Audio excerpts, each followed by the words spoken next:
Good afternoon, morning, depending on where our viewers are tuning in from. Welcome to this live podcast. My name is Ria Mathur, and today I am glad to have with me Mr. Dheeraj Nair, the former OSD and Head of Economics, Finance and Trade with the Niti Aayog. Right now, he is currently the Director of Economics and Policy at Vedanta. He has served as the managing editor of The Quint and is an alumnus of Trinity College, Cambridge and Merton College at Oxford. We'll speak about India's recovery towards its 5 trillion dream amidst the pandemic, focusing on underemployment, inflation issues, potential fiscal and monetary policies, the upcoming budget, sectors to focus on, the prospects of Atmanirbhar Bharat and Digital India, winners and losers in the global economy, etc., etc. Welcome, sir. We're glad to have you with us. Thank you. Right, sir. So, to begin with, let's just get the bigger question out there. Given everything that's happened recently, and it is a whole lot, does the 5 trillion dream for India continue to hold currency realistically? I mean, the simple answer to that is yes, because I think, inevitably we will get there to a $5 trillion size. Now, I think the real question in my mind, the real challenge is how quickly we get there. I mean, I think at some point India will become a 5 trillion economy, it will become a 10 trillion economy. But whether that takes 10, 20 years, 50 years, or whether we can, get to 10 trillion in 20 years, 15 years, or 5 trillion, now it looks impossible by 2024. But, maybe 27, 28. But I think it's the speed which matters more than the absolute number. So I think we need to get there. We will get there.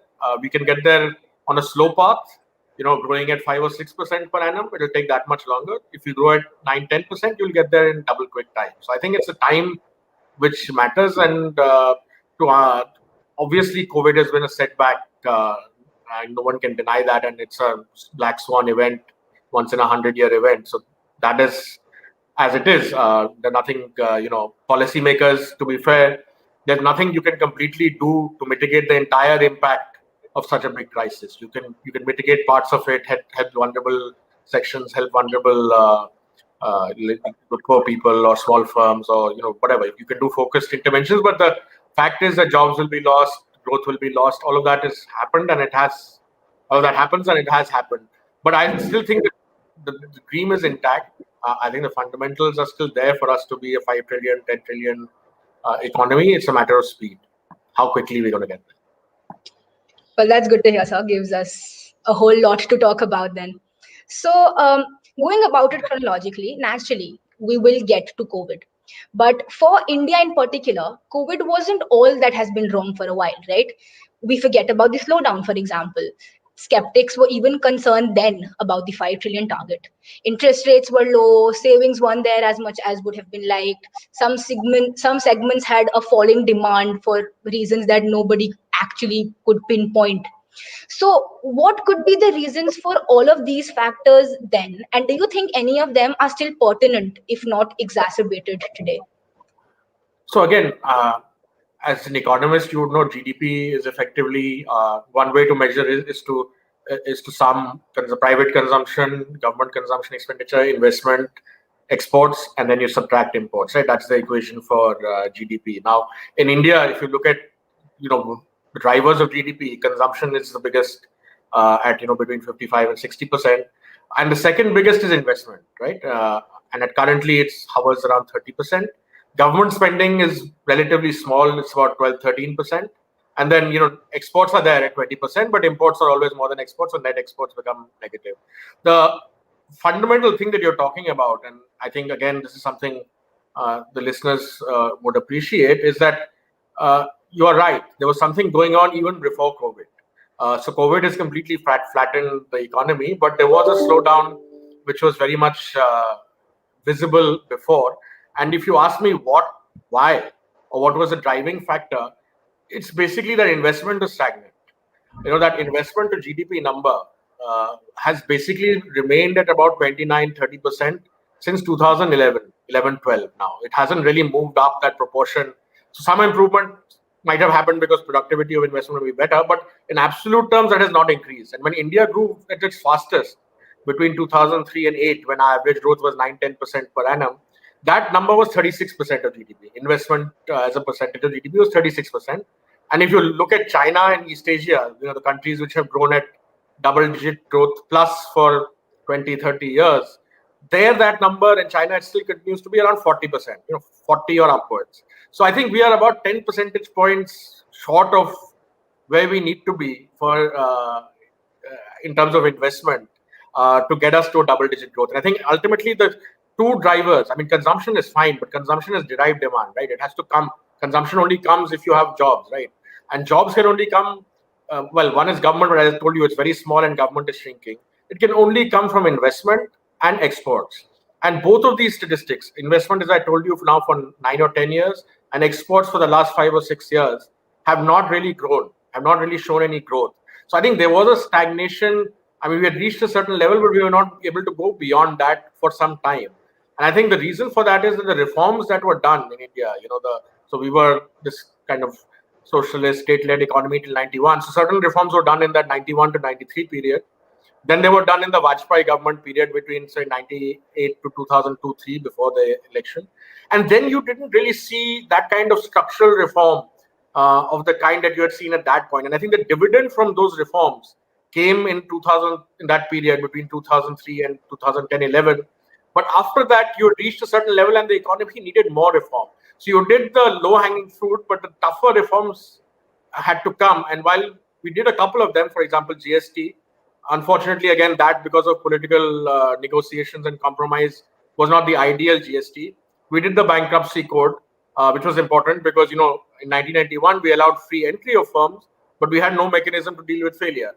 And in a free market system, there's always failure, right? So we did a couple of things, but in terms of serious structural reform, whether you talk about land, labor, banking, logistics, power, these remain, incomplete or not touched. Or agriculture now has been touched, but it hadn't been touched until then. So I think there was a certain growth dividend which came from the earlier reforms, and we needed another set of reforms to get investment back, to get exports back.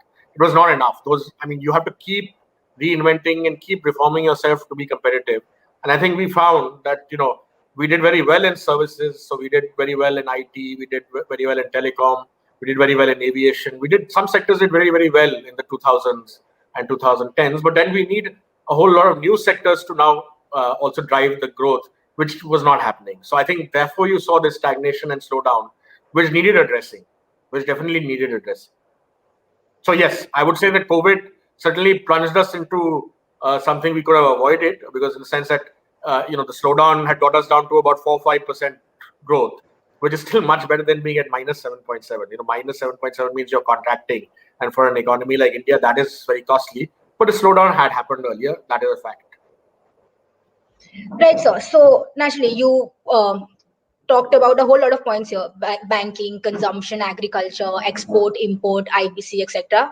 We'll get to all of this in detail as we progress. So when we begin, let's talk about one very important sector, right? The financial sector, the banking segment, as you mentioned, had been going through a bit of turmoil ever since, the slowdown, maybe because you had the NBFC crisis, and the entire confidence in the sector, not just limited to the private sector, seemed to plummet of sorts. So with regards to the banking sector, I'd have two broad questions. The first one, so there has always been an overdependence on, the not so formal money lending segments. You don't see a whole lot of pervasion of proper banking channels everywhere. So today, naturally, when you look at the economy in the wake of the pandemic, you will see that this comparatively smaller and informal segment has also taken a hit, as a lot of other segments have. And one might argue that the economy can, sort of look at it as a sort of a silver lining and focus on encouraging greater pervasion of formal lending channels. So we have a trade-off here. Do we support these institutions, these informal ones, simply because so many people depend on them and we are in fact facing adversity? Or do we take this opportunity to focus on the shift because of how vulnerable this informal sector is? No, see, I think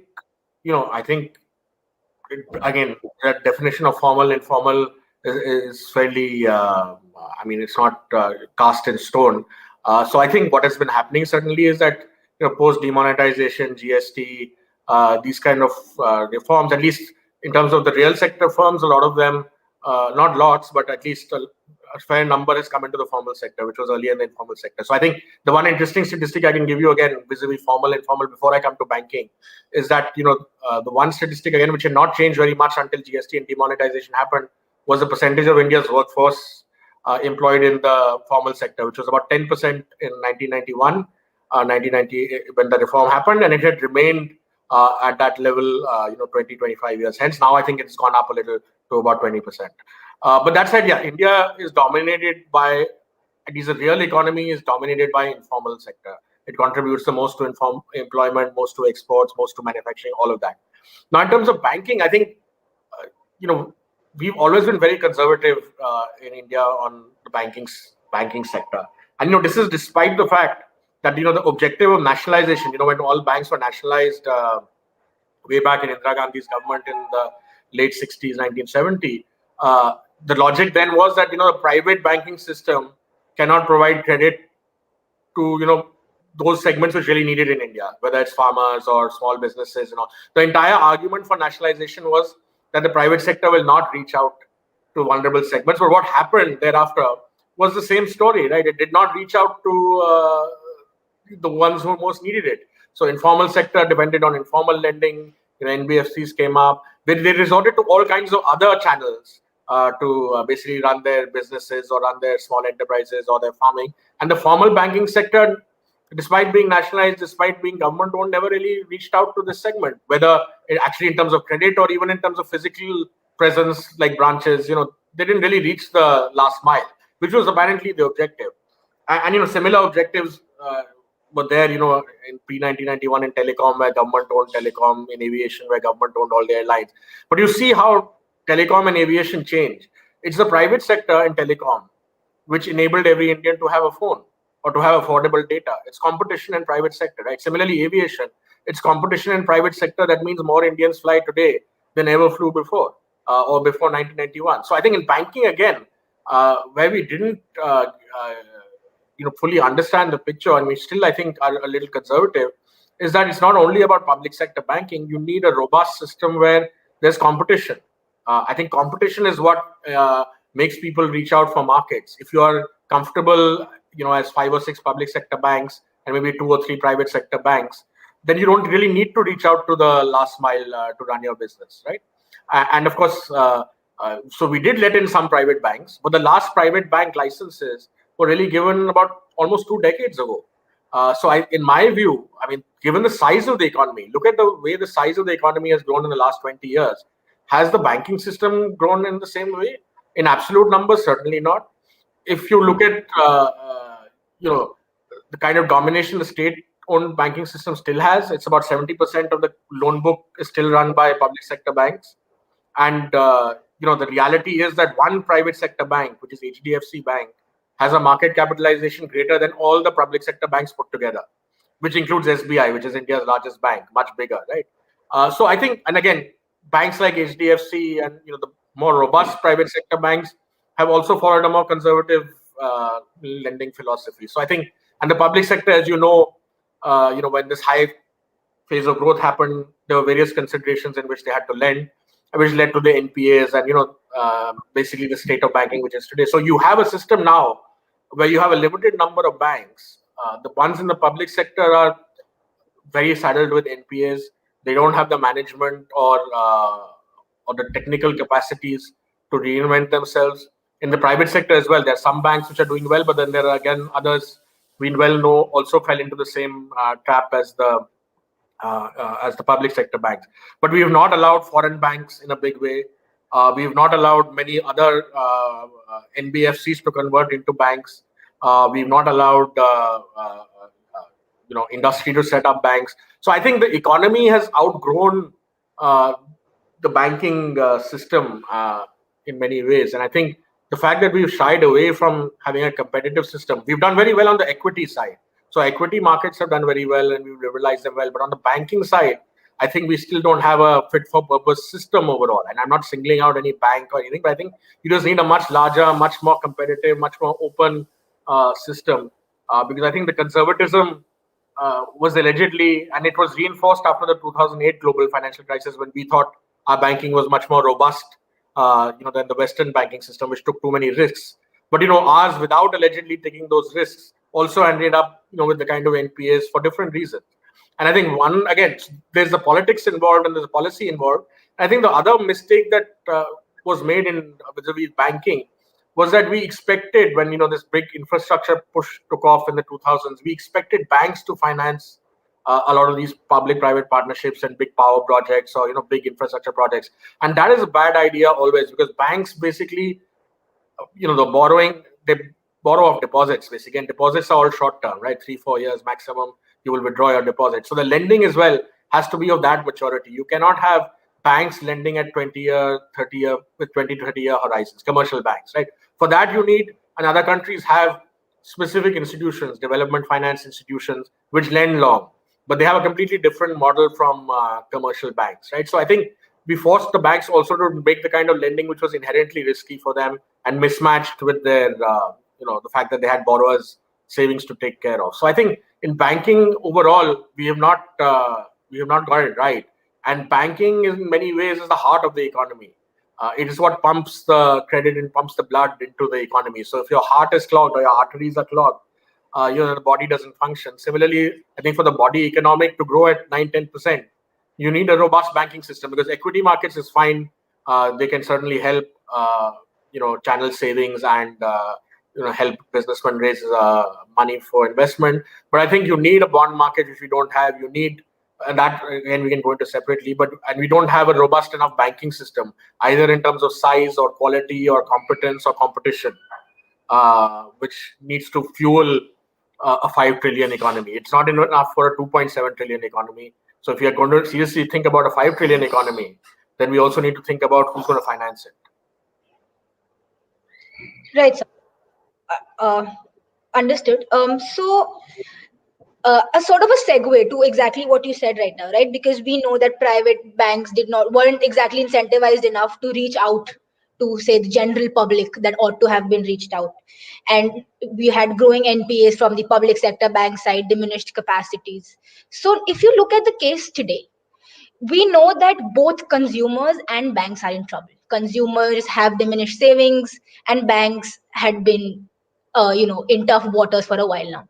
So a lot of articles today you read about, right? Like a couple of professionals have encouraged corporates to step in and policies to incentivize them to reach out to people now.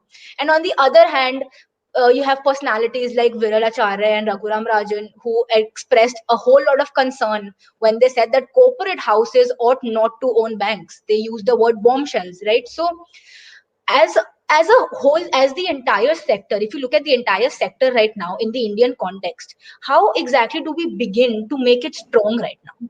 Yeah. So I think, again, my view, and I've written about it, is that I'm not inherently opposed in the same way as the gentleman you mentioned to corporate houses entering banking, for the simple reason that ultimately you need a certain amount of capital to start a bank or to run a bank. And who's going to come up with this, right? If you're not going to allow foreign banks in a big way, then it has to ultimately come from domestic sources. And, again, in domestic sources, the industry houses which have the capital. Now, the obvious concern is that if a corporate house runs a bank, it will channel all the money to its own business interests, right? Now, I think, prima facie, it seems like a logical thing, right? But I don't think it will happen if you have good regulation. And my point is that, even with the system where no corporate houses own banks right now, the current system or the system that we've had for the last 70 years, in that the corporates which you can accuse of, or which allegedly grew on cronyism or telephone call banking, or which has been referred to, they have anyway got favored, right? Without owning banks, they can manage the system in a way that they can get favorable loans. They can get loans even if their businesses are not doing well. So what is the additional risk with owning the bank? In fact, I would think that there would be more scrutiny if a corporate owns the bank, there would be more scrutiny on its own businesses and where the money is going. That said, I think again, there's two sides to banking, right? One is the banks and who owns them and what the lending. The second side is regulation, right? So regulation is again, so when there's a market economy, if you want a competitive market economy, which I'm talking about, like you want a competitive banking system, you need to have good regulations also. It's not going to happen automatically, right? Because again, markets tend to get into various distortions by themselves. So I think regulation is the key. And if you have good regulation and appropriate regulation, then, whether the bank is, it shouldn't matter who the bank is owned by. Its lending practices should be transparent, scrutinized, and with the kind of technology that is there, the kind of big data analytics that are there today, it should be fairly easy for regulation to pick something which is going amiss. But you need the right design. Again, you need the regulators to have the right capacity.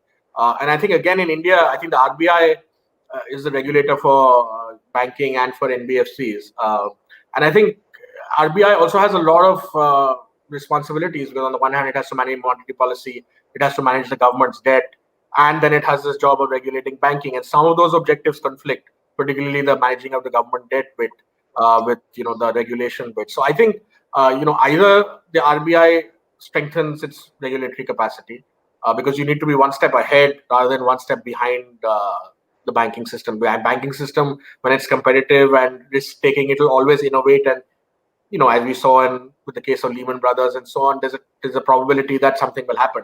So you need to watch out for that, and that's the lesson we learned from that crisis. But the lesson we didn't learn from that crisis is that we should not open up, because just keeping things closed.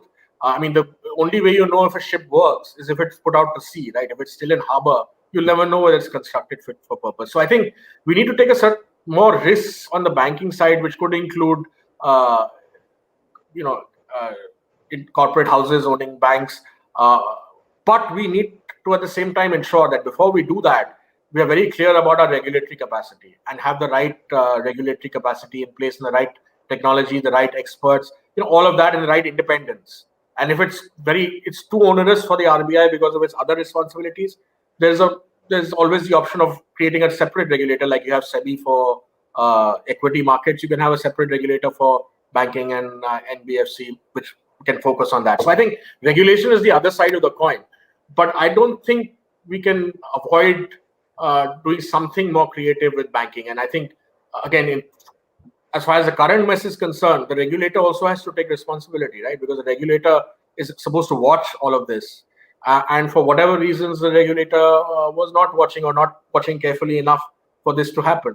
So I think along with the transformation of banking, which involves more players, foreign players, corporate players, whatever else, you also need a transformation of regulation, because one without the other will not work. So let's not lose focus on the regulatory side. But there also, I think our thinking is too old-fashioned. The world has moved on, and we should try and think of new ways. And as I said, things like big data or artificial intelligence and the kind of processing capacities and so on we have now, we didn't have 20 years ago. So we're talking about a completely different set of possibilities which we should use. Right, sir. So you touched upon a very important topic here, that everywhere else, the ship example, everywhere else you see there's a lot of technological progress, and India ought to keep pace with it. So with regards to that idea, do you think as of this moment, there's a whole lot of debate about whether any economy ought to be protectionist right now, or, become more liberalized towards global trade right now? So again, India in itself, given how vast the economy is, how large disparities are, we know all of that. So, but as of this moment, in a nutshell, which option should India choose then as a path to go forward? So let me tell you that protectionism in the medium long term does not serve anybody well, right? Because as I said, if there's one principle I would like all economists to put in front, it's competition. I think competition brings out the best in companies, it brings out the best in individuals. So I think competition must be preserved, and any kind of protectionism reduces competition, basically, right? You're favoring some over others. Right now, I think in India, to the extent that I mentioned earlier, that we have certain structural problems in the economy. For example, suppose you compare India and China, right, or India and Vietnam. Now, if you're a manufacturer in India and you're a manufacturer over there, and you have free trade, so that means you have to compete on cost. right? So there's one element which is your factory cost, how you manage your business and the costs involved with that. But then there are other costs, which are policy induced in India. So land. In China, for example, or Vietnam, manufacturing is given land free. In India, under the land acquisition law, which was passed in 2013, you have to pay 6 times the market price or 3 times the market price, or what, depending on the area. Uh, you have to negotiate with at least 80% of the people have to agree, 80% of the owners in the land acquisition. So it's very hard, both in terms of time and cost. There's a disadvantage there. Okay, labor. Our labor laws are not very flexible. It's not easy to hire and fire. Some changes have been done now. We're waiting for the rules. But again, businesses move in cycles, right? So there are times when there's a boom and then there's a bust or a slowdown. So every business needs the flexibility to hire more people when the boom comes and to reduce the workforce when the downturn happens. Now, the government's job is again to look after the people who lose the jobs during a downturn by reskilling them or giving them social support. But if you don't give firms the option of hire and fire, they simply don't hire labor. So if you look at India, the competitive manufacturing sectors which we have don't use labor very much. Automobiles, for example, it's a capital-intensive sector. Pharmaceuticals, capital-intensive sector. We don't have any competitive labor-intensive sectors for this reason, because labor is too difficult or too expensive, right? And not flexible enough. So land, labor. Now, banking again. Right now in the world, interest rates, you can get a loan in the Western world for like next to zero, 1%, 2%. In India, even in these circumstances, for a big company to borrow, it will cost you 7, 8. If you're a smaller company or individual, it will cost you double digits. So again, you're disadvantaged, right? If in other parts of the world, you can get loan at 1 or 2%, in India, you have to pay 5 times that. Then how is that a level playing field? Power. In China, industry gets power for free or very cheap. In India, farmers and consumers get cheap power, and industry is charged higher to cross-subsidize it. Right? So again, this erodes your competitiveness. Most manufacturing needs a lot of power. Logistics, the kind of it's improved a lot again, but in terms of the cost of transporting goods from one part of India to the other, sometimes it's cheaper to just get them from Korea or Japan or China. That's the extent of logistics cost. So when these are the structural disadvantages, how do you expect Indian manufacturers to be able to compete? They are in most sectors. They've therefore got overwhelmed by the Chinese imports, right? For simply this reason that you're structurally not competitive. So to the extent that you need some support to nullify these structural disadvantages, there is a case for limited protection. But if that is a long-term solution and there's no movement made to address these fundamental flaws, so you have to correct your land markets, labor markets, capital markets, power, logistics. You have to correct. There's no option, because otherwise, again, you can have protection, but industry ultimately should be given a level playing field without the need for tariff or other kinds of protection, right? So you bring them on a level field, freeing all these policy-induced disadvantages, and once those go, so if there's a 5-year plan, sorry to use the word 5-year plan, we don't do them anymore, but if there's a 5 or 10-year horizon, so you say that I'll give you 10% tariff or 15% tariff for the next 8 or 10 years, and in that much time, I will remove all these policy distortions. So I will give you a competitive land, labor, capital, power, logistics, and then after 10 years, you're on your own. It's zero tariff. You have to compete with China, Vietnam, US, whichever country in the world. If that is the approach towards protection, if it's, as I said, if it's short term with a defined end, and the other reforms are done, then it's useful. Otherwise, we've tried it before. We've tried it before 1991 for 40, 45 years, protecting our own industry. We got very poor quality and high cost goods, which is not something the economy can do with. So, as I said, protection, you have to be very, very careful that it's limited and it's accompanied by other reforms, and that all the stakeholders are very clear that ultimately you have to compete on the global stage. But while we get our house in order, we will help you a little. So to that extent, I can accept the argument for raising some tariffs to a limited extent. But if there's no accompanying reform, if there's no sunset, then you're heading towards dangerous territory. Right, sir. So, as you mentioned, a level playing field, right? You talked about China, Vietnam, very, very potential competitors when it comes to India. So, if we look at, say, the manufacturing sector in particular, right? It's always been a problem. Apparently, we just jumped to the services sector and the manufacturing just lies nowhere.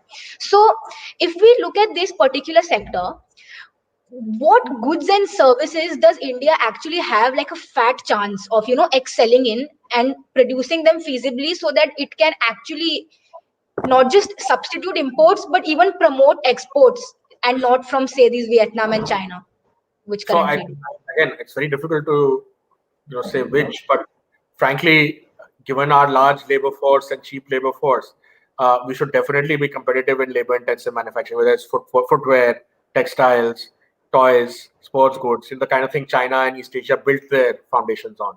Electronics. We're now assembling mobile phones, but we should do the entire chain here. Why should we only be value adding 10% or 20% over here? We can definitely be competitive. I currently work in the metals and mining space. Again, 50% of India's imports today are on account of oil, gold, diamonds, all kinds of metals, minerals. Now we have abundance of these, but again, policy has not enabled the kind of exploration and manufacturing of these, so we import them. So again, these don't need any protection. In fact, this just needs policy change to incentivize exploration, mining, manufacturing of metals. We can make it all here. There's no reason why we have to import these from China. Coal we finally opened up, but we were importing coal, being the third largest reserves of coal in the world. We were actually importing coal till we still do import coal. So certain things are simply because we have policy failure, we end up importing. Electronics is a classic example. That again till the 80s and 90s, we were very close to technology, and state-run completely the manufacturing of hardware. Whereas software, we didn't have any government regulation, so software took off, but hardware never did. But there's again no inherent reason India can't, right? So automobiles is another classic example. It's again highly protected industry even now.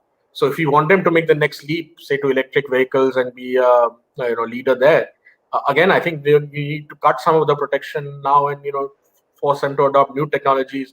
Until you're nudged into doing something new, if you're sitting comfortable, protected, you have your market, you're making your profits. There's nothing. There's no reason for you to try and take any additional risks, right? And I think entrepreneurship only grows on risks, and we must therefore accept that things will change over time. You can't have the same. You can't keep making the same thing. Similarly, like in the old days, we used to make the same Ambassador and Fiat model, which had gone out of circulation in the other countries for 30, 40 years. We were making the same because there was no incentive to change. So I think the entire set of sectors, as I said, from minerals to metals to electronics to engineering goods, we can make them here, and these are all the things we import. Not that I'm saying we have to make everything here. I mean, the logic of trade is that you don't make everything, but there's certainly a large number of things we can make, and ultimately that's what will create jobs. Ultimately, what do you want to do? You want to create more jobs in India, more wealth creation in India, and services also. Let me tell you that we have this notion that we are very competitive in services, but China's share of global services trade is higher than India's. In goods, India's share of global merchandise trade is about 1.5, 1.7. China's is 14. It's huge. China is dominant there. Services, China is not so dominant, but China still has about 3.5, 4% share, and India has about 2.5, 3.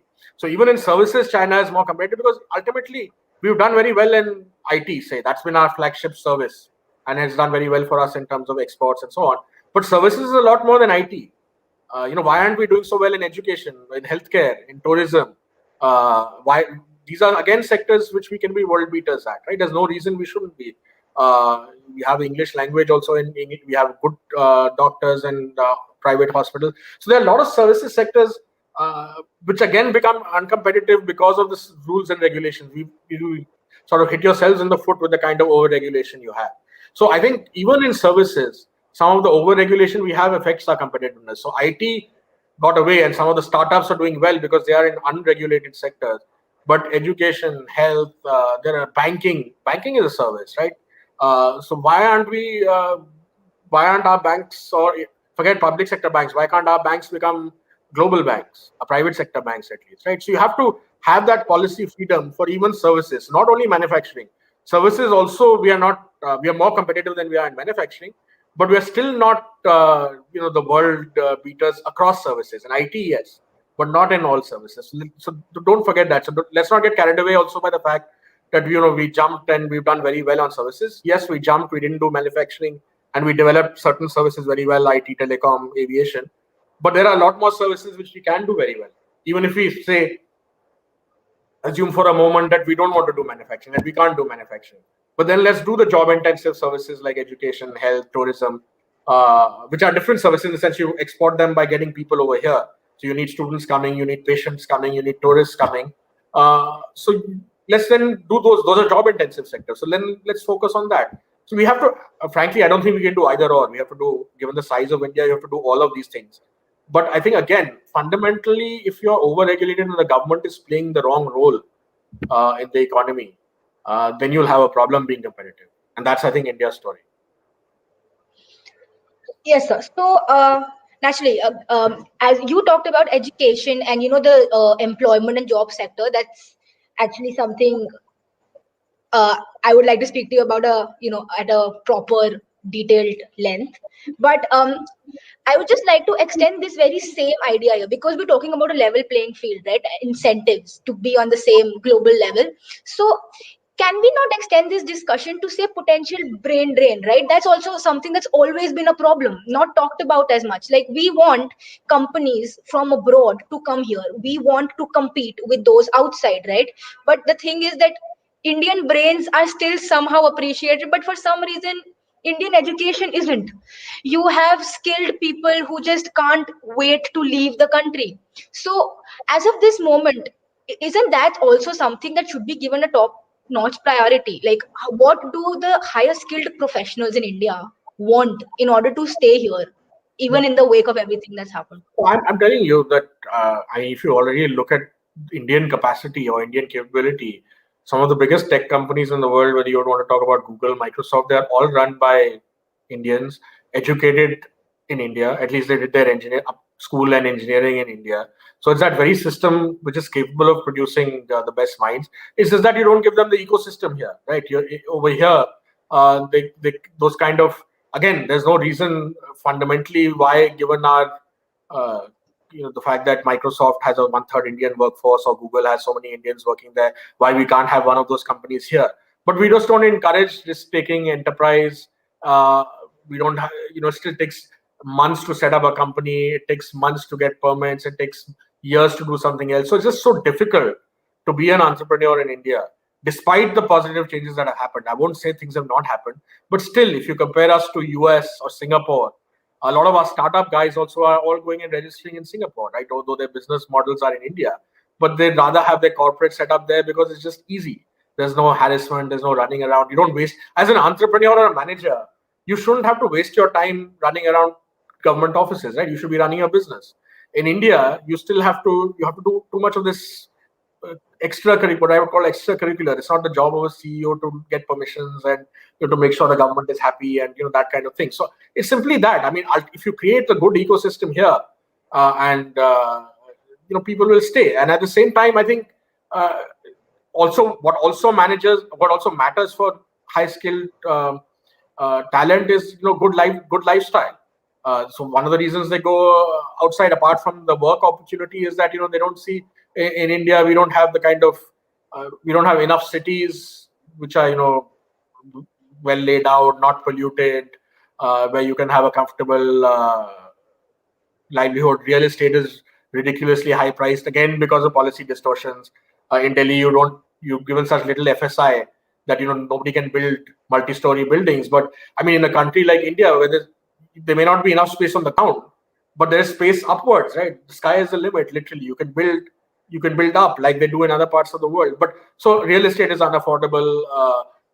As I said, maybe your universities are not good enough for the kids. So you need an entire ecosystem to keep the best talent here. And again, I think same thing with universities. Again, like banking, we've just not allowed enough private universities, and we are very shy for some reason about allowing profit in education. So in health we allow it, in everywhere else we allow it, but in education you're not allowed to operate for profit. So the good entrepreneurs who could set up world-class things don't come into education. So you have all kinds of fly-by-night politicians, this operators who basically use a non-profit model but squeeze out money one way or the other, charge exorbitant fees. So what are you getting out of it? You're allegedly not for profit. You don't have quality.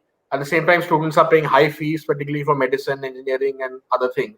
Better than that is allow profit, let legitimate entrepreneurs come, let foreign universities come. Again, create. Why are we so afraid? What are we afraid of? In such a large country, there's so much room for so many players to participate positively. But until we do that, again, I think until we create quality cities, as I said, with affordable real estate, with good quality healthcare, good schools, we've not created. Again, if you look at cities, Bangalore, for example, is now bursting at the seams because it was never built to be that kind of city, to house so much business, so many startups. Delhi, Bombay already saturated, but you need it in a country like India. Cities are the engine of growth, so you need 30, 40, 50 cities which are at the same level. You can't have Delhi, Bombay, Bangalore at one level and then the rest at another level, because ultimately you need people to set up businesses and set up enterprises everywhere.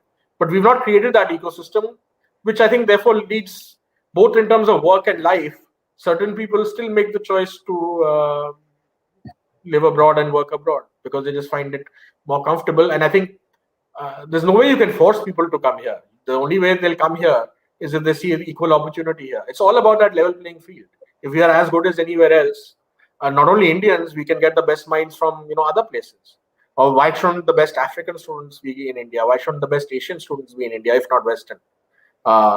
We can create that. After all, Singapore has created that in Asia. Hong Kong has that. So why not? Why can't we do it in such a large country?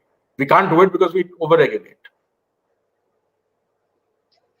So you talked about an ecosystem here, right? And naturally, all of us know about it. Maybe India's always been plagued by, say, inefficient infrastructure or just unsystematic. The way things work isn't unsystematic. Governance becomes a problem, and an attitude, the intent, that is also a problem at times. So say this is year zero, and we want to start working on just letting people stay here, just giving them incentive to at least consider staying here, be it a skilled worker, be it a company. So when you look at issues like these ones, the ecosystem related, the governance related, what is a priority area? How can we ameliorate the situation that we have right now, this negative aura that no, I just don't want to stay in India? I mean, what's the first step that we do here? See, and there's one fundamental step which is required to change all of India's problems, and that is the government has to acknowledge or get right its role. Government has a very, very important role in an emerging country like India, but its role is not to run business, not to supervise business, not to give permissions to business, not to you know not just get out of business, get your energies out of business, and focus them on to the things which really matter, which is primary education, primary health, sanitation, things which the private sector will not do. The things, and infrastructure, the big ticket infrastructure, because the private sector will again not do that. So I think if the government gets its role right and uh, reduces its discretion in the entrepreneurial economy of India, let them be. Let them do their own thing. You do your own thing, which is what happens in other parts of the world. It's not that the government doesn't exist in the US or in Europe or in Singapore and China, but they let businesses run as businesses and they do their job properly. In India, what has happened is that government wants to run business and wants to give permissions and wants to see how business is doing, and it doesn't do its own job so well, which is primary education, primary healthcare, those things which will give every individual a level playing field, an opportunity in life, right? So therefore, you have this peculiar situation. So why should the government worry about the number of universities or which private guy is setting up a university? Let them all set it up, right? Let them all just say, for example, you can be. This is what the government should do ideally. Set up a set of rules, 10 points. This is what you need to set up a university: capital, land, this. If anybody has this, they can run a university, right? And then, of course, there'll be a regulator who will supervise and that there's no wrongdoing going on. But otherwise, just be simple. Let all our laws, let all our rules. It's too complicated, Laws go into 40, 50 pages, very difficult to understand. Rules go into 50, 60 pages. Why not 5 pages? I've seen Australia's mining law. In India, the mining law is a thick book. In Australia, the mining law, it's a mining rich country, is 5 pages, right? So if you just simplify things, make it just simple, and get the role right. I think simplicity and getting the role of government and private sector right. Each has to do their own important thing, and neither should try and do the other's thing. And let's just keep everything simple. I think that is really the most important part at one level. And second part is that even within government, government is at different layers in India, right? So there's a government of India, there's state governments, there's local governments, whether it's city government, panchayat government. Again, decentralize as much as possible. So you will only get good cities, good quality cities, if the city has a mayor, right? You will not get it if the city is run through a state capital or a state government. So the reason Delhi, and I'm sorry if this offends any non-Delhiite, the reason Delhi actually today has a better infrastructure than a lot of Indian cities, including Mumbai, is for the reason that it became a half state 20-25 years ago, right? And then therefore the chief minister of Delhi is effectively like a mayor. I mean, you call it chief minister, but he or she is actually the mayor of Delhi, and therefore Delhi gets that local focus which is needed. And so its infrastructure and its physical being, I mean, the air quality is a slightly different matter right now, but generally its infrastructure has got built up in a different way from, say, Bombay's, because in Bombay, the Maharashtra government runs that city, and the Maharashtra government has an entire state and other cities also to take care of. It can never give Bombay the kind of priority that Delhi CM can give Delhi, or for that matter, Bangalore is run by Karnataka government. Karnataka government sits in Bangalore, but it has to take care of the whole state, right? So instead, if the biggest 50 cities in India, and I'm not talking about Delhi, I mean these cities of course, but even the second tier cities had their own mayor and their own empowered local government, which had the necessary finances and the necessary power to take decisions, then you would even see better infrastructure coming up and the better quality of cities. So I think one is getting the role of government right, and within government, decentralizing as much as possible. Because I think the closer you are to your final stakeholder, the better government works. The more distant it is, the less it will work. So, in the old days, why did we get rid of central planning or 5-year plans? Because sitting in Delhi, if I was in Niti Aayog, but suppose I was in planning commission before that, I would be deciding what is good policy for every part of India. Sitting in Delhi, what is my wisdom to decide that? Right? What is my experience to decide that? And in India also, the states are very different. Kerala and Tamil Nadu are very different from Bihar, and UP are very different from Assam, and Arunachal is very different from Gujarat, right? So, and similarly, cities are very different. So you need government also to get decentralized, and we need local solutions, not these grand, one-size-all solutions. So, as I said, government of India should just set the overall framework and get the ecosystem right, and this infrastructure and so on should get devolved, and let the private sector do and private entrepreneurs do what they have to do. I think that's when all our problems, whether it's infrastructure or cronyism or uncompetitiveness, whatever problem you want, or lack of proper lifestyle, whatever you want, will get sorted if you can sort the structure. So we've all this while we've been talking about issues that have been around for a while longer than any one of us would have liked, right? So say now we're in the phase that the pandemic has finally arrived, and now it's wreaked havoc as we never thought it would. So let's talk about the market of consumption here. So perhaps the biggest casualty is how people are just in fear of the uncertainty that surrounds them with diminished savings, and they just don't know where to go. So in this sort of a setup here, we understand that there's, of course, we talked about corporate stimulus and the role that the corporates can perhaps play. Is that enough today? Is corporate stimulus enough? And if it is, how do we ensure that there is no unnecessary skewed balance of power to the detriment of individual consumers who are facing a whole lot of adversity today? So I think uncertainty is very much there, and I think it's only going to go away completely either if COVID sort of dissipates on its own, or the vaccination rollout is successful and the vaccines are effective, and in 3-4 months we find that it's all working well. So I think the complete uncertainty, will remain. There are new strains coming up in different countries. We don't know yet, so we haven't reached the end of the pandemic. Let's put it that way. So we need to be careful.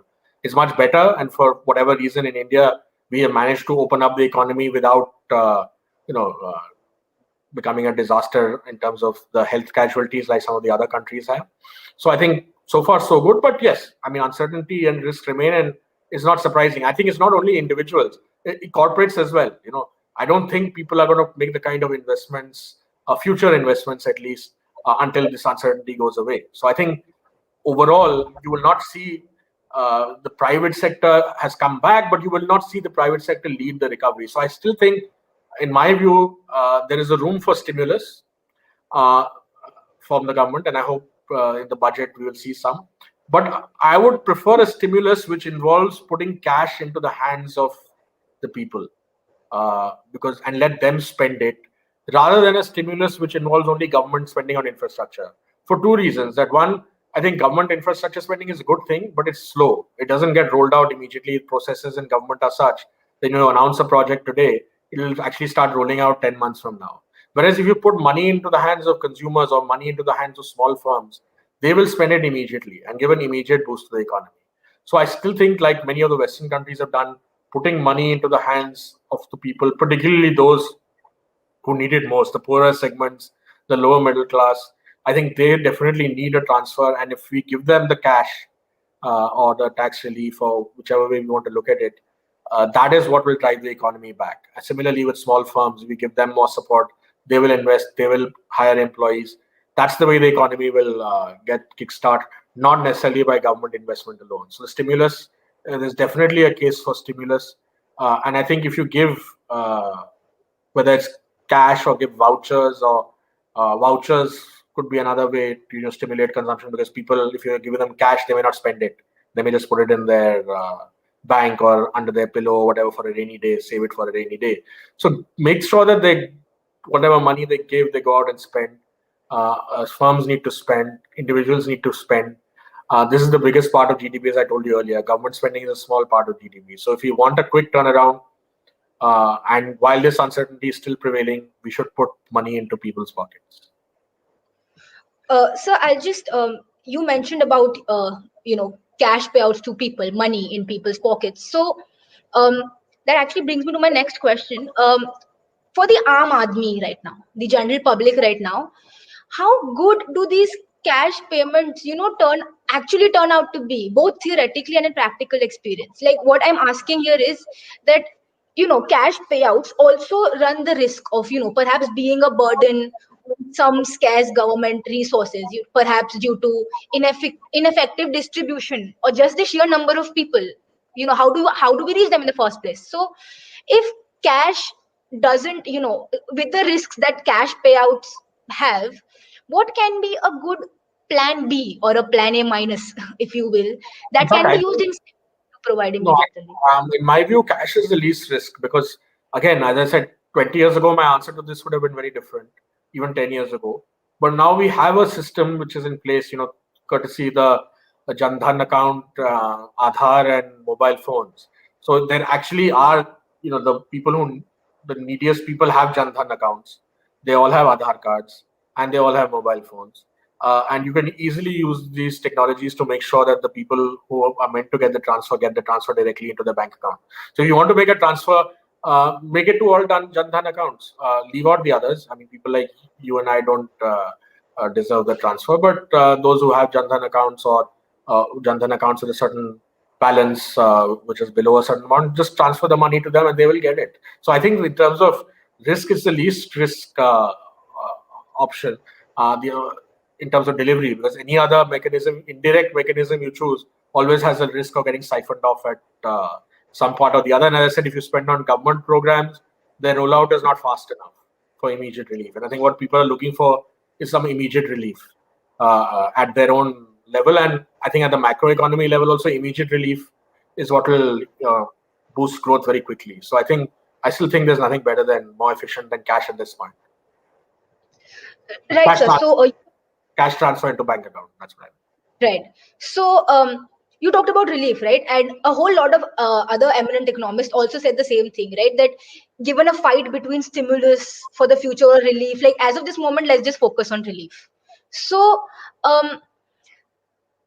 now again, you have a whole new side of a trade-off, right? If you talk about, say, at one point we are saying that we need to have cash payouts to provide relief to people who are suffering right now. And we can also talk about, looking at a broader picture, a longer term investment of sorts, a trade off between short run demand or short run requirements versus investment. So naturally both of them are important, because you need to look at the bigger picture as well, and you don't want to see your people die. But with this trade off here, how exactly do we resolve this then? I don't think there's a trade-off for the simple reason that if you don't have demand, which is the current situation, or not enough demand, there will be no investment. Investment will not come until the only thing which will ultimately, above everything else. So for all our flaws, so all the problems I listed to you that we have, the fact is that between 2003 and 8, investment as a percentage of GDP was 36%, right? I told you that. Whereas now it's about 29-30. So even with all the flaws, and the reason for that was that, it's a virtuous cycle. Investment leads to growth and growth leads to investment, right? So I think until we can get out of this cycle of uncertainty and subdued demand, nothing will pick up. So neither will investment pick up, nor will government revenues pick up. Nothing will pick up. So I think by doing this, it's a short-term cost, yes, but the return it will give you in terms of the higher growth, the higher government revenue, it will give you a payback. Whereas if you do nothing, then this situation, the recovery will take much longer, which is not good for the medium or long term. So I think in this particular context, and this is remember, this is also a once in 100-year crisis, extraordinary crisis. It's not a regular run-of-the-mill cyclical downturn. This is a pandemic-induced crisis. And I think we need to step out of the economics textbooks a little, because when you look at some of the economic textbooks and the theories, they will say that all this will work, and unless there are some assumptions, right? And one of the assumptions is this is no pandemic or a natural disaster or something like that. So I think this is the time to drop some of our assumptions and take extraordinary action, because I don't think until we can kickstart this virtuous cycle of growth, government revenue, investment, it will not happen. And I don't think government revenue and investment will happen until people start spending and until demand revives. So I think the key thing right now is to revive demand, and it's the poorer sections which will spend the money they get. I mean, the richer people have enough savings and cushion. So I think that's the segment that you need to target to revive demand. Otherwise, again, as I said, it's the same story as the 5 trillion economy. Ultimately, we'll recover. Ultimately, we'll get to 5 trillion. Even if you do nothing right now, the suffering will be longer, but we will recover. But instead of that, let's reduce the suffering and speed up the recovery. That's my point. That's why I think out of the box. So we're talking about government revenue here, right? So another factor that comes into being here is taxes. Now, a whole lot of experts have actually called for reduced taxes, at least not an increase in taxes as of this moment. So, of course, all of us would be happy to hear about that. Now, but again, we need to see that taxes do form a pretty important chunk of the government revenue, right? Which it ultimately needs to spend. So, how instead can the government then get the money it wants, if not through taxes? Well, to start with, disinvestment. The government owns a large number of PSUs, which are inefficient, loss-making. Even the ones that are profitable are not particularly efficient. The stock markets right now are at an all-time high. There's a lot of liquidity in the world, a lot of excess liquidity looking for investment. So if there was a time to offload public sector companies, it is now. And the government will get good value for them. So I think that is one channel. The government also owns a lot of other assets, airports, highways, simply land, defense forces, railways. They own a lot of land in all parts of India. Monetize that. There's again no reason for the government to hold it. It's unproductive if it's not being utilized. Use it for industry.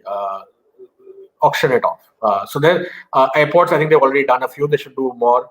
Similarly, highways. So whatever assets the government has, and let me also tell you, you look at the stock market performance over the last decade. You look at the Sensex, the way it has gone, or Nifty, the way it has gone, Nifty 100, Nifty 50, and you look at the PSU index. These have gone up stratospherically, and the PSU index has come down. So they are losing value. So if not now, when? And this is a huge revenue source. It's the government owns it.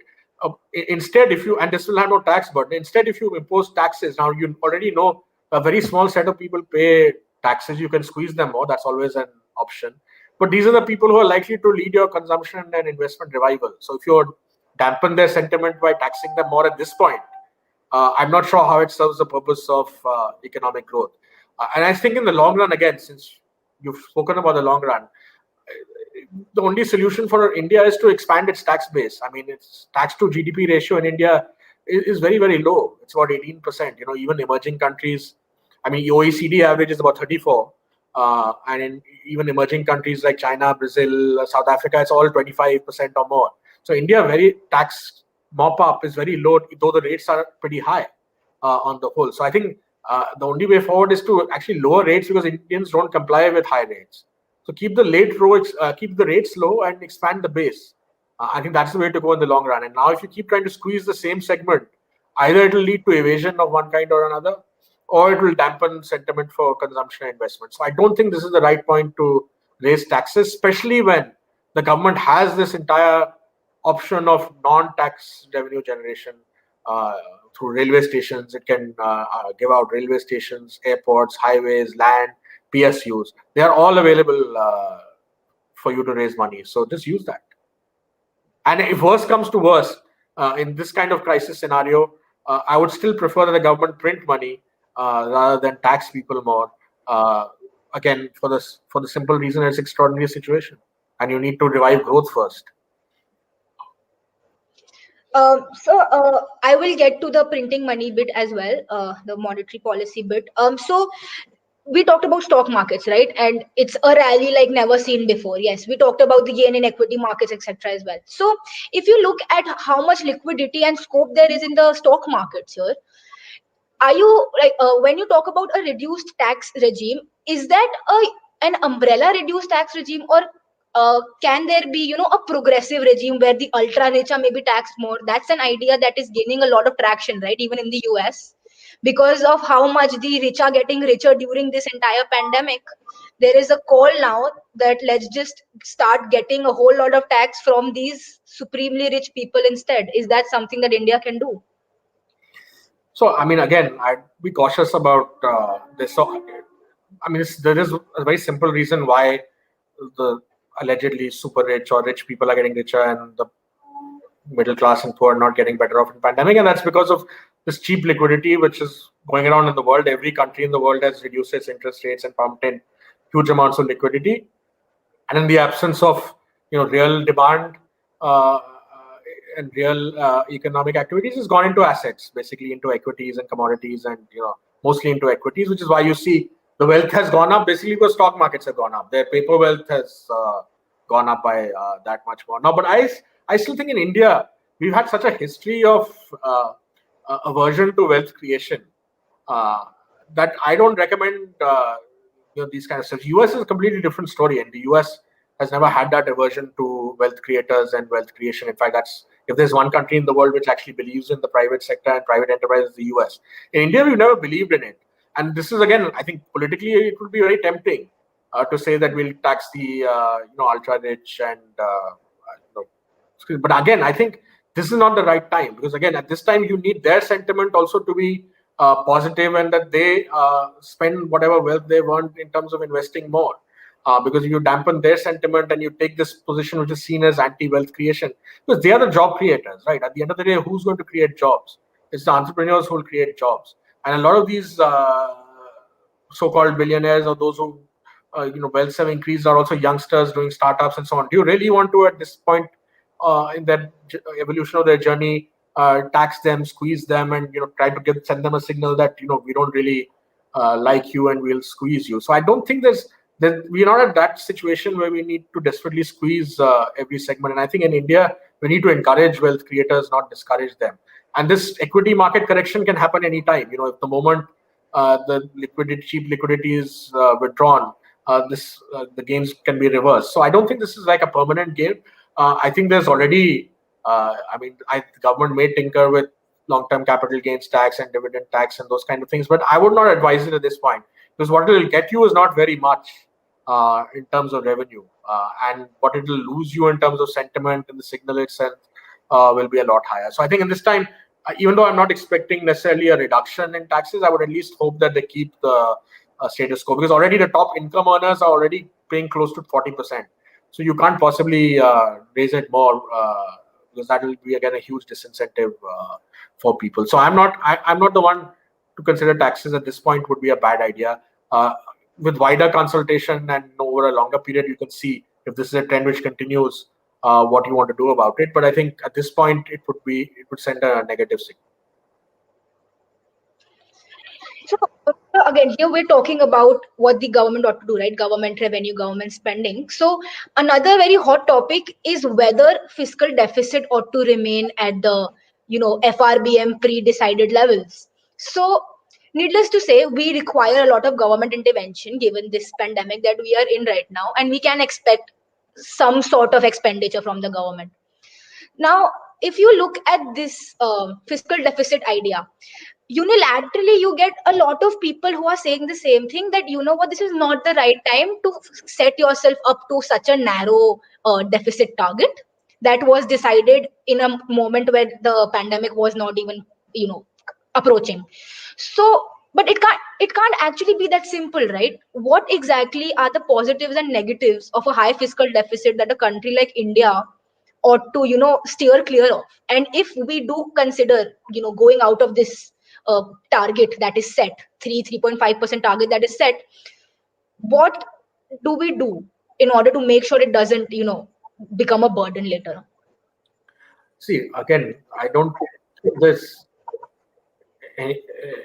I mean, let me put it in common man's logic. Look, nobody should live beyond their means, right? Whether it's you, me, a company, or government, right? You should only borrow as much as you think you can repay. You should only spend as much as you think you will earn in the future. So all those are commonsensical things. It doesn't take an economist to explain that. So what applies for individuals applies for firms, applies for governments, right? Because if you borrow too much, then you always run the risk of trouble later. But I think fundamentally, the economy has a certain base of savings, a certain amount of resources at the disposal of everybody, right? So if the government borrows more of it, then less is available for others. So if the government keeps raising its fiscal deficit, means that it's borrowing more than it's earning, and it's basically eating up from the same saving pool that companies would look at, or you and I would look at, right? So the more the government borrows, less available, and I would argue that private sector borrowing and spending is more efficient than government borrowing and spending. So it's better that the government borrows less and let the private sector and private individuals borrow more. So in that sense, I'm not in favor of a high fiscal deficit per se. I mean, it's better that the government limits itself. But that said, there are two things. One again is, and at this point in time, are the private is the private sector likely to borrow to invest, or are you likely to borrow to consume? The answer is probably no, because of the very uncertainty you spoke about earlier, right? And that is why the Keynesian solution is there, that the government has to spend more in these crisis times because nobody else will spend it. So in this time, the government expanding its borrowing makes sense, because that's the only way, and nobody else is going to really borrow that money. The other thing, of course, is that the more the government borrows, the cost will also go up for everybody in the economy naturally. So I think, again, in the long run, it's not a good thing, but I think in the current circumstances, it's the need of the hour. And as I said, the second option is that if you think you don't want to borrow from the market, or from the open market beyond the point, and I think the government shouldn't, because you should still leave some space for the private sector and others. You have to print money. It's a bad habit in India. Again, it's not something which is usually recommended, because if you have more money chasing the same amount of goods and services, it will cause inflation. So large fiscal deficits which are monetized, it inevitably lead to inflation, hyperinflation, lead to debt problems. So all of those are there, but for a limited period of time, because again, I repeatedly say this is a once in 100-year crisis. This is not your run-of-the-mill downturn. So in this once in 100-year crisis, the economic survey has also said it, you have to keep the option open of printing money. The government, you and I can't print money, no company can print money, but the government can print money. That's one power they have. So if necessary, they have to use that power at this particular point in time because of the extraordinary circumstance. And I don't think it will lead to inflation simply because there's no demand. Now, the challenge, of course, is that once you do all this stimulus, whether it's by cash or otherwise raising your deficit, at some point you have to start rolling it back. And what will be a challenge for the government is to time it correctly. And if you don't time it correctly, then you'll end up with all the problems of debt and inflation and so on. But I think at this point, the case is strongly there to forget about FRBM and so on. But I think, again, as long as you're borrowing, the government is borrowing to spend on something which will give a return, it's all right. So and normally that means infrastructure and productive investment. But at this point, I think even spending on consumption by just simply giving it to people to spend will also generate a return. So I think in that sense, this is not the time to think about a fiscal deficit number. But I think again, long-term planning is necessary to know where you intend to go in the next 5 years with the fiscal deficit, right? So ideally, in good times, so when the good times come, which I'm sure they will in whether 3 years, 4 years, then the government should not be running a deficit. But in India, the governments tend to run deficits in both good and bad times, which is not a good thing, because you run a surplus in good times so that you have cushion for the bad times. But in India, the government, and maybe it's necessary also for an emerging economy, but I think you have to tighten your belts when the times are good. In India, we loosen our belts when the times are good.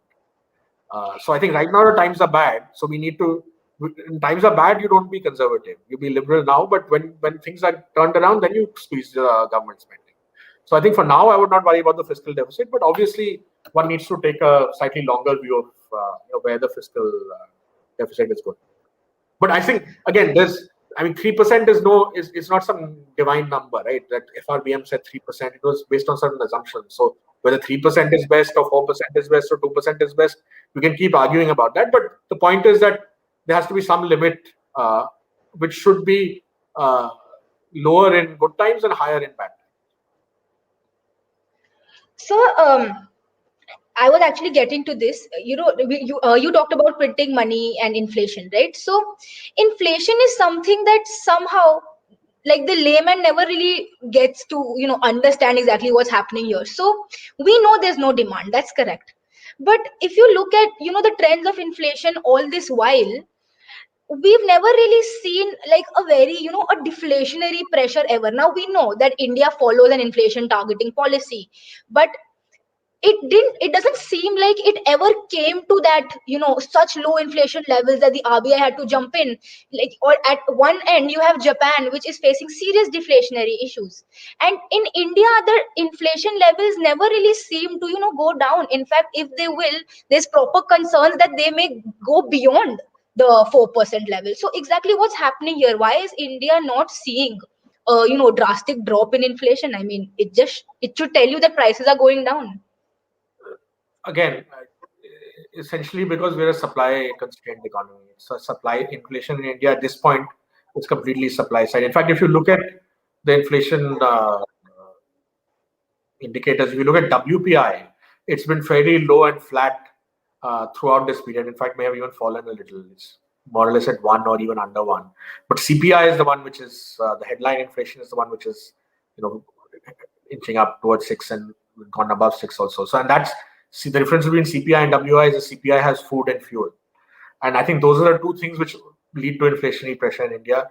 Food, because there's always some kind of seasonal shortage of a whole lot of vegetables or some other commodity. So we have a very secure wheat and rice economy. Cereal economy is very secure, but our non-cereal economy is not so secure. We have a lot of supply shocks, whether it's an onion, tomato, potato, you'll keep seeing these things. So I think food inflation is there. And oil prices, again, we've been lucky. One silver lining from this crisis is that the oil prices have been low.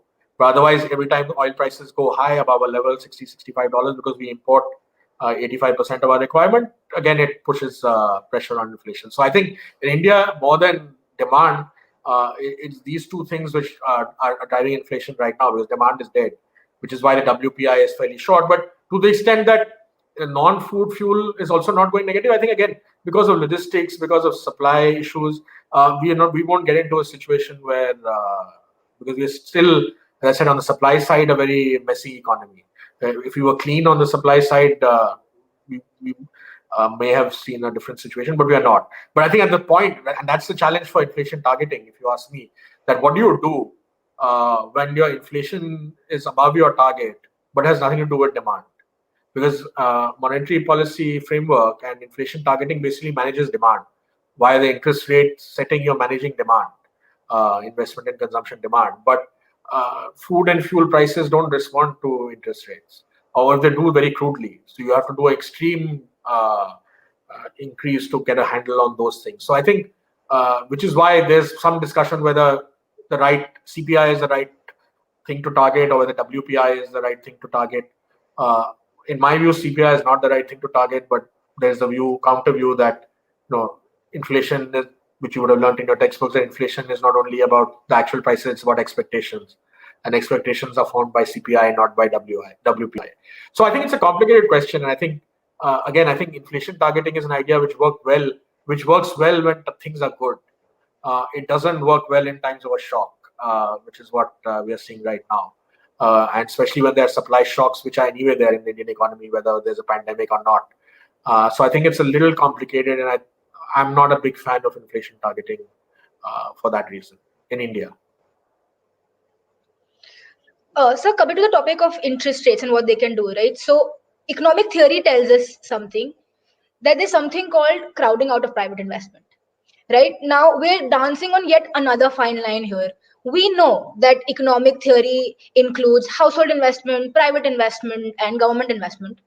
And you can stimulate household investment by raising interest rates, perhaps giving them more returns. And this very thing makes investment for private companies costly, right? Which is ultimately called crowding out of private investment. So, number one, what does theory tell us about how to get the best of both worlds here? And number two, for India right now, which kind of investment ought to be most important priority to stimulate right now? No, I think this is a question. Yeah, I mean, this is more.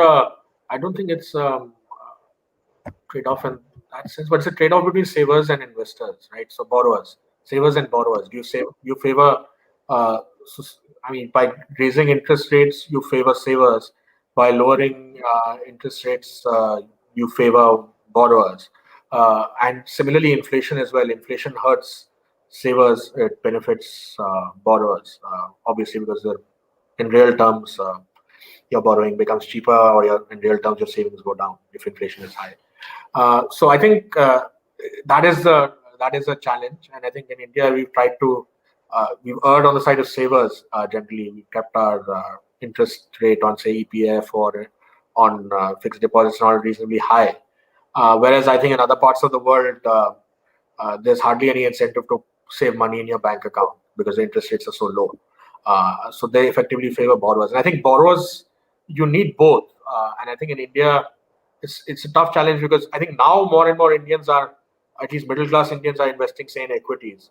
But otherwise, if Indians start investing only in gold or real estate, we'll have a problem because those are not productive investments. So if you save in a bank account or you save in equities, that's money going into the economy for investment purposes. So I still think we need to have a balance, which we need to. I don't think, again, there's any textbook definition of balance, but we need to favor investment in one way or the other, which, where you said there may be a trade-off, because if you lower the borrowing costs, that favors investment, but then that may dissuade the savings. But that's only, again, talking about domestic savings and investment. There is the element of foreign investment, which is also there, which can add to investment in the country. But again, personally, I think I would prefer a lower borrowing rate than a higher saving rate at the margin. So I would, at this point, again, desist from raising any interest rates for depositors and favor the borrowers, because they will do the productive spending.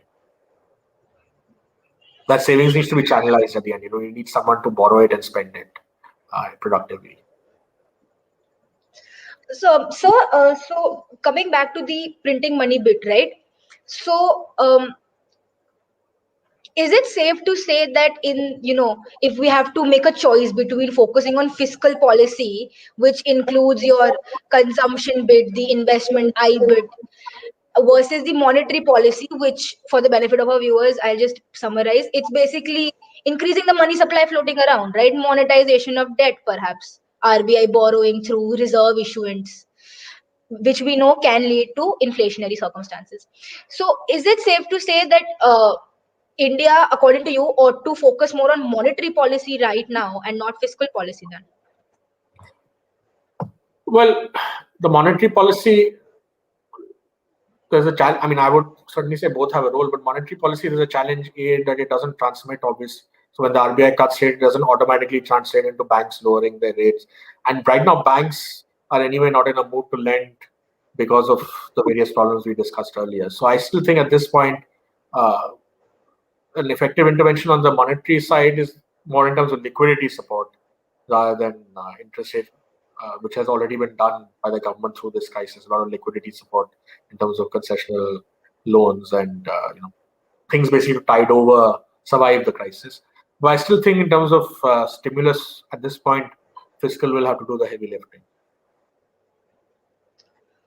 Right, sir. So, we had mentioned earlier that the employment structure in India could also see a bit of change here. So, given everything that's going on here, would you think that it could be perhaps a good time to encourage a more non-agricultural based rural economy? Like, we have a whole lot of over dependence on agriculture, right? And we understand, we even had the economic survey, which we'll get to, which basically tells you that the welfare of the farmer is of great importance. And we know the sort of stress that the agriculture sector in particular is in. Could this moment somehow lead to policies being formed that help agricultural sectors in particular? So I always say that the best way to double farmers' income is by getting a lot of farmers out of agriculture, because I think there's 40% of workforce or 45% of the workforce working in agriculture, producing 13 or 14% of GDP. So certainly one option, I mean, the best option which other countries have done is to take them into manufacturing, which we are still trying to do, but we have not succeeded. The other is, yes, non-agricultural rural economy. I would say, animal husbandry is one big area of opportunity. Uh, because I think again in India, the way the economy is going, there'll be increasing demand for proteins, whether it's milk or animal products and so on. So I think that has much higher margins than plain farming. So I think requires much less land also. So I think animal husbandry is one way to raise farmer income, and another is of course food processing. But again, I think for that again you need to have very good logistics, cold chains, and the necessary transport requirements. And I think again, I don't know how much the government can do for all of this. Ultimately, you need to incentivize some amount of private sector investment and all this. But I think yes, I mean ultimately, it's very difficult to imagine any way, given the number of people in agriculture, given the number of small size of farms and so on, that there's any solution within agriculture. So you have to look at allied activities or processing. That's the way. And I think fundamentally, again, those will again solve some of your problem, but you need to get people out of agriculture and into manufacturing, or if you can't do manufacturing, then into services, say like tourism or healthcare, or train them the appropriate skills. But yeah, ultimately you have to pull people out of agriculture. So the like you mentioned about sectors like tourism, etc. Service segments that in the wake of the pandemic are facing a whole lot of issues, right? So we coming we come back to the state of the general public right now. We know demand is selectively high. Again, tourism, hospitality segments are in deep water right now, and a rather gloomy expected K-shaped recovery, which basically means that some sectors might do well, some might not.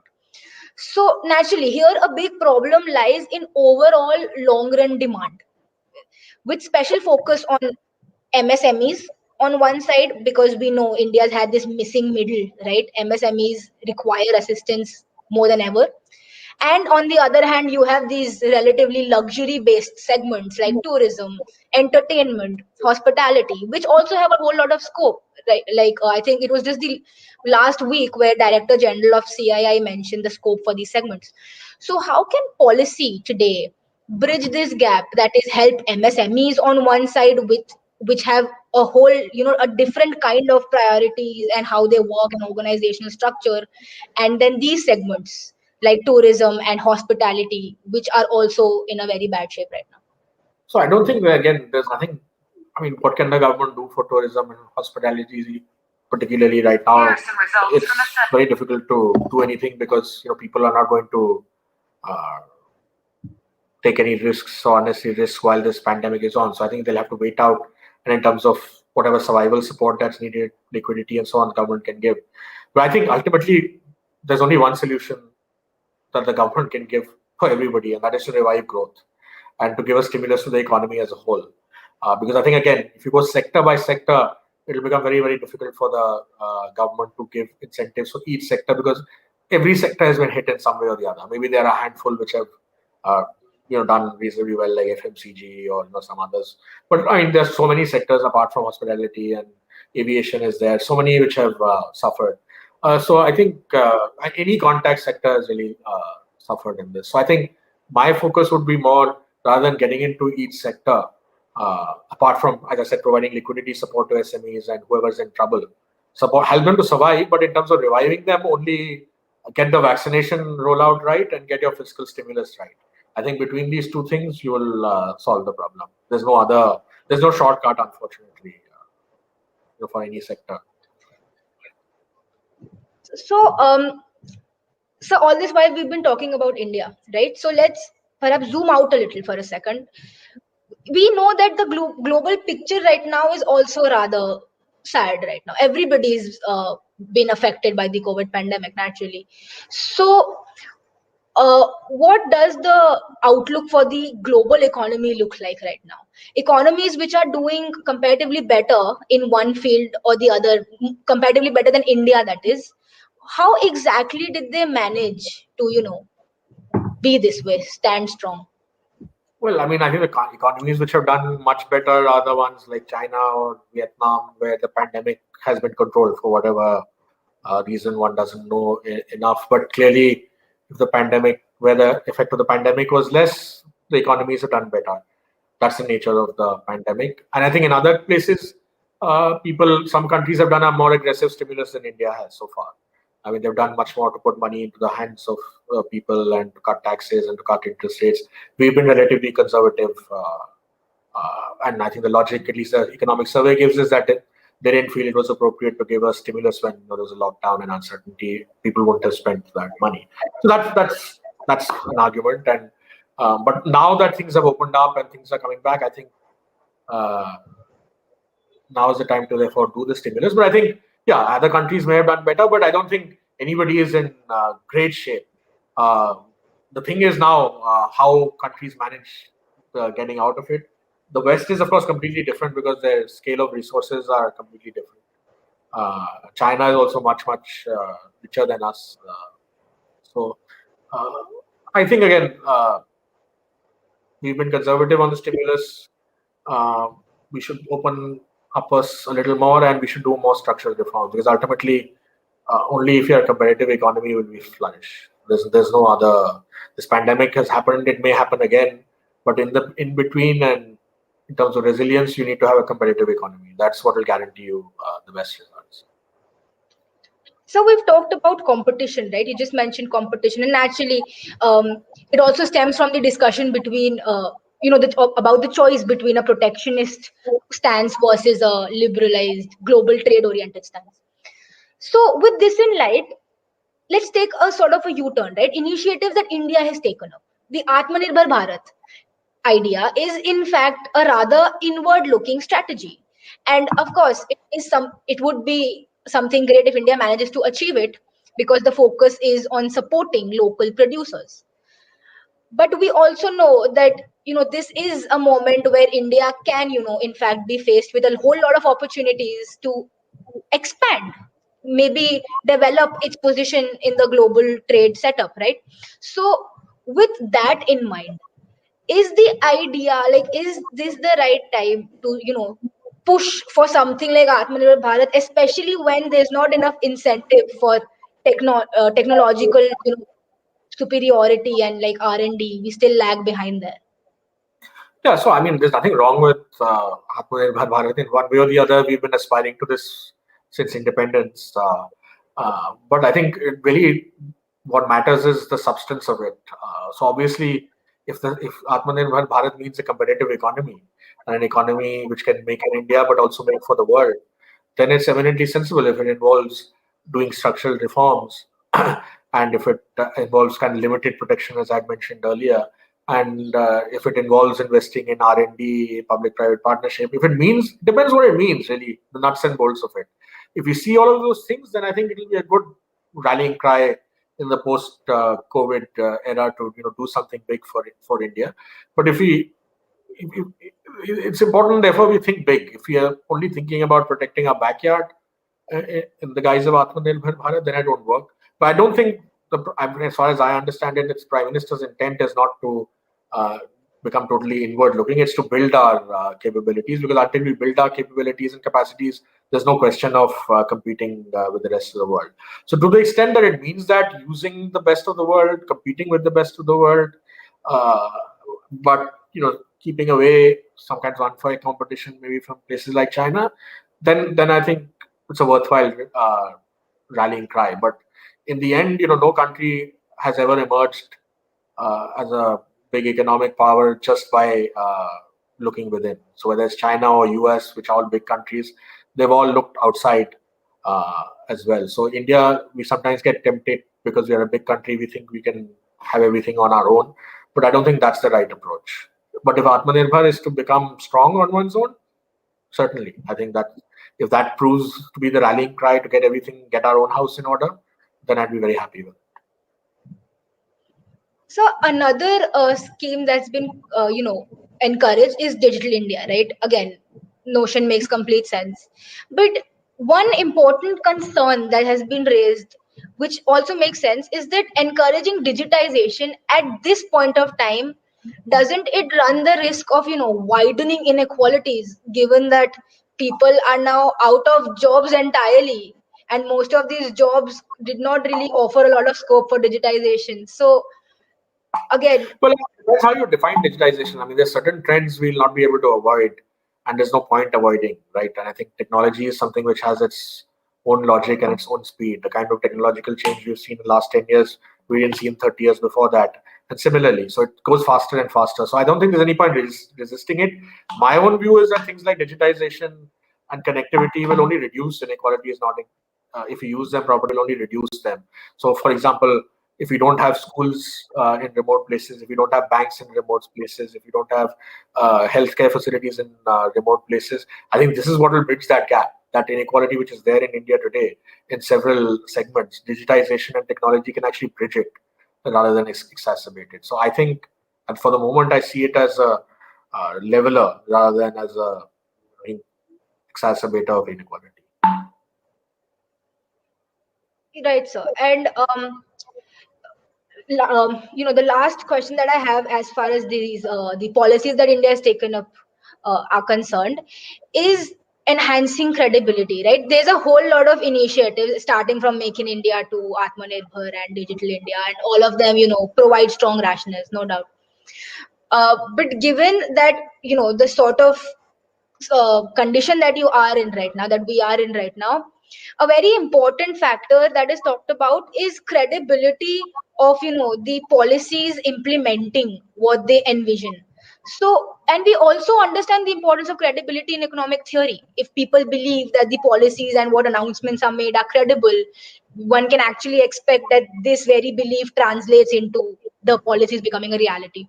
So when you talk about credibility at a moment like this, when confidence is just shook, how exactly can policies or stuff like that encourage credibility that what we envision is something that's going to happen both for the public and investors? Well, I mean, there are two things. One is, of course, implementing what you're saying you're going to do. That is, of course, the obvious bit. And I think second is that in India we tend to change things too often. I think predictability is a very important part of the ecosystem. So sometimes I think that a budget like this one, if they announce certain changes, whether it's in duty structure or whatever it is, then you should keep it, hold it for a while. Don't keep moving things up and down every year or changing policies retrospectively. A lot of tinkering goes on. I think that is not necessarily a good thing. So if you want to say give limited protection, that's your idea right now, that certain industry needs it, then announce it in one go and then leave it. Don't raise it or reduce it, every year. That's not the kind of thing which gives a lot of credibility or certainty. And I think that's one thing investors worry about India, that things may change, and that things change frequently. So I think for investor, again, the horizon is 10 years, 20 years if they're putting into money into a big project, and they don't want things to change frequently in that 10 or 20 years. So I think I would be very happy if the budgets and other such things became rather boring exercises, and you stuck to a particular path, unless of course there's a crisis, then you have to change things. But otherwise, try and stick to as much consistency and as much predictability as possible. Don't change repeatedly. Once you've decided that this is a strategy, then give it its run. Understood, sir. So, all right, coming to even more current events, right? The economic survey that we just heard about this Friday, right? Now, the survey ends up, talking about uh, incentives for farmers and the issues with NPAs, and it paints a very, decent picture about what ought to be done, normative ideas.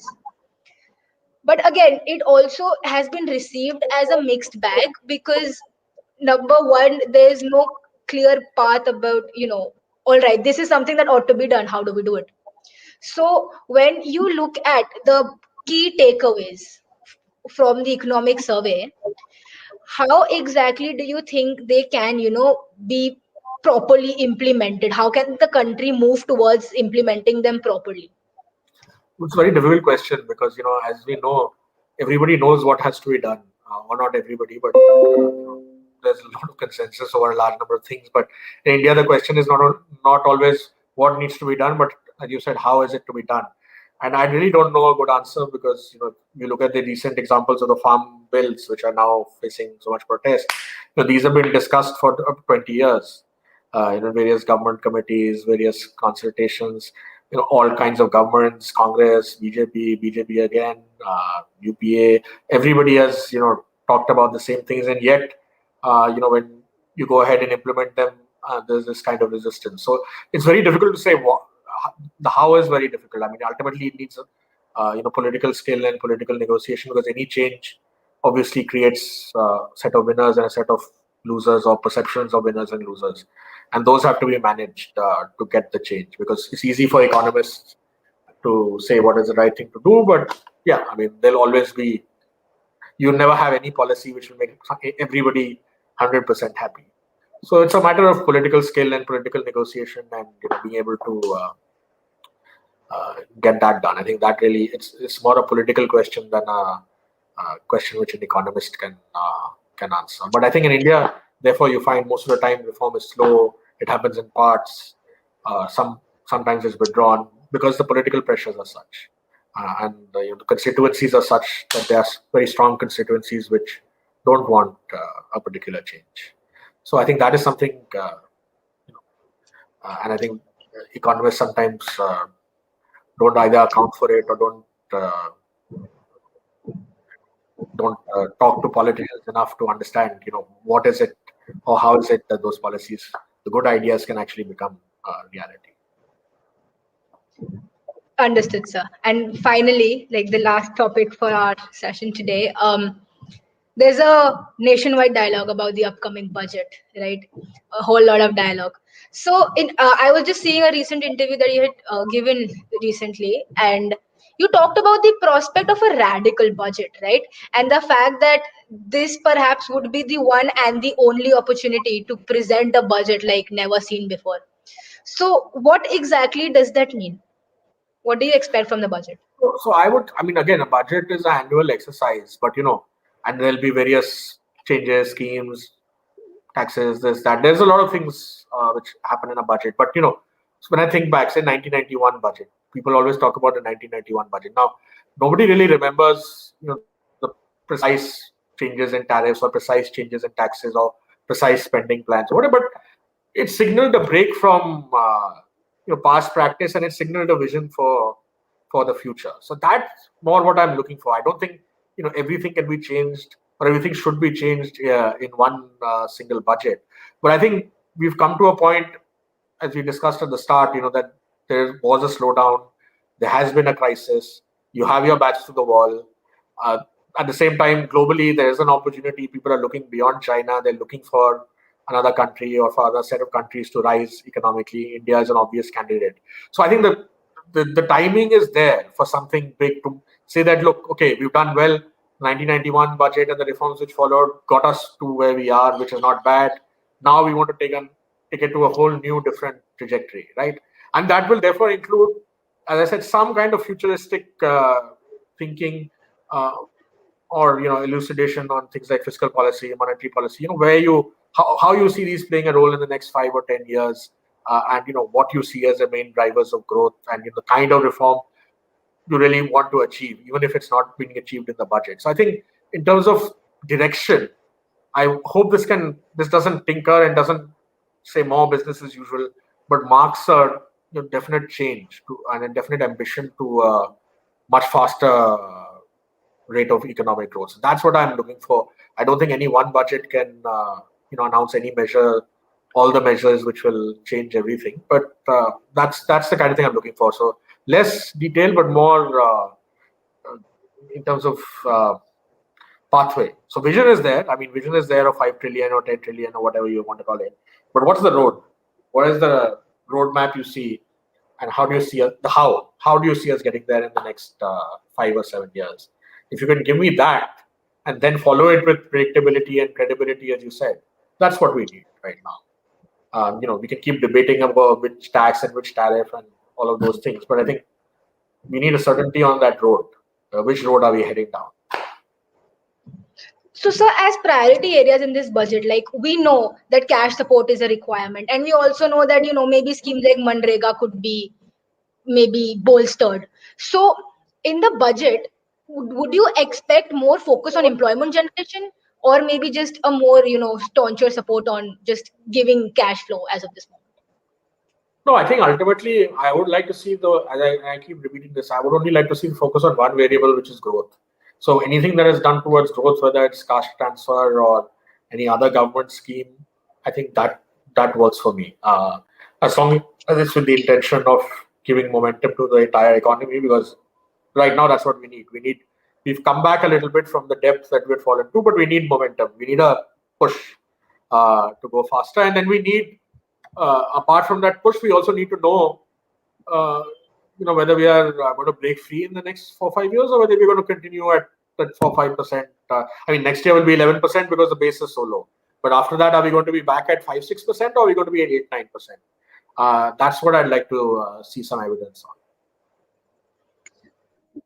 Understood, sir. And with this, I am done with all of my questions, and we come to the end of our discussion today. I cannot thank you enough, sir, for speaking to me at such great length about a topic that includes so much of things that questions could just keep going on and on. So it was absolutely an incredible pleasure to host you, sir. Thank you. And of course, to all of our viewers who took the time to listen in today, I hope all of you have a good day. Thank you, sir. Thank you. And let's hope the budget gives us a lot of positive energy to go forward tomorrow. Right, sir. Thank you so much.